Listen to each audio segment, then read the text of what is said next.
ना महापालिका निवडणुका. पुण्यात एवढे दिवस प्रशासक नेमले, झोनवर कोणाचं नियंत्रण नाहीये. नाच खोकेधारक आहेत ना, सत्तेसाठी रात्रंदिवस गुवाहाटीला आणि इथे तिथे काम केलं. तिन्ही आणि 50 खोक्याच्या लालचनी निवडून पण नाही, एकत्र आलेले हे सगळे खोके बोके आहेत. नमस्कार.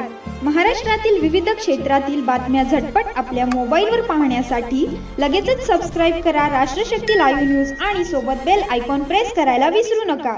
आणि ह्यावेळेस मी तुम्हाला सांगू शकत नाही, एवढे कारण का सगळे जण त्रस्त आहेत.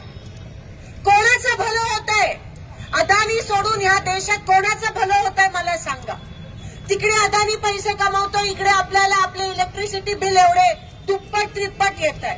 गोरगरिबांना ते जमत नाहीये पैसे द्यायला, पाणी मिळत नाहीये, पाण्याचा टॅक्स ज्यांच्याकडे नळ नाही त्यांच्याकडे देतो.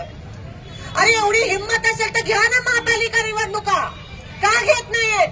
आमच्या सोलापुरात एवढे दिवस प्रशासक नेमले, झोनवर कोणाचं नियंत्रण नाहीये. हे जे वरती होत आहे तेच खाली होत आहे. हे काय इकडचं नाही, हे सगळे 50 खोकेधारक आहेत ना, सत्तेसाठी रात्रंदिवस गुवाहाटीला आणि इथे तिथे काम केलं. तेवढेच कष्ट आमच्या गोरगरिबांसाठी केले असते तर तुमचं थोडंसं ते लाईट बिल जरी माफ झालं असतं. पण ह्यांना फक्त खोके पाहिजे, त्यांना दुसरं काही नको. आणि असं जर हे काही लोकशाहीच्या पद्धतीने निवडून आलेलं सरकार नाहीये, ह्यांना तुम्ही मतदान केलं नाहीये. हे फक्त ईडीच्या भीतीने आणि 50 खोक्याच्या लालचनी निवडून पण नाही, एकत्र आलेले हे सगळे खोके बोके आहेत. आणि म्हणून अशा लोकांपासून आपण सावध राहायला पाहिजे.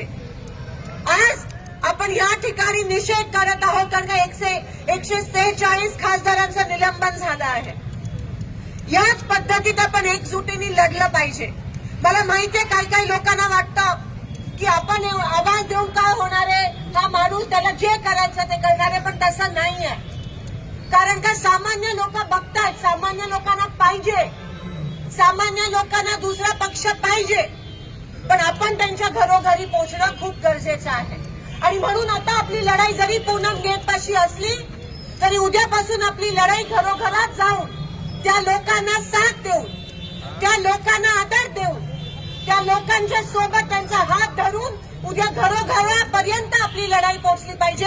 एवढीच मी आपल्या सगळ्या मित्रपक्षांना, इंडिया आघाडीला विनंती करते. कारण का त्यांना गरज आहे, त्यांना सांगायला पाहिजे की तुमच्या सोबत या देशाचा पंतप्रधान नाहीये, पण आम्ही तुमच्या सोबत आहोत. राजकारणाच्या पलीकडे जाऊन आपण गोरगरिबांच्या सोबत आहोत. यासाठी आपण गावोगावी, मोहल्ला, झोपडपट्टी, तांड्यावर आता जायची गरज आहे. आणि त्याच पद्धतीत इंडिया आघाडीचं पुढची वाटचाल असेल, एवढंच या ठिकाणी सांगते. आपण सगळे या ठिकाणी आलात आणि मला असं वाटतं एकता में ही ताकद आहे, संघटने में शक्ती आहे. आपण सगळे एक समजून आपण या ठिकाणी ह्या बीजेपीच्या विरोधात लढा दिलाच पाहिजे, एवढंच या ठिकाणी सांगते. आणि पत्रकारांना पण विनंती करते की तुमच्यावर पण खूप मोठ्या प्रमाणात या ठिकाणी दबाव असेल, अत्याचार होत चाललाय. पुढच्या वेळेस तुम्ही त्या बाजूला जरी असलात तरी तुमचे काही मित्र ह्या बाजूला पण आम्हाला बघायचे, एवढीच त्या ठिकाणी विनंती करते. कारण का इंडिया आघाडी नेहमी तुमच्यासाठी पण आवाज उचलत असते.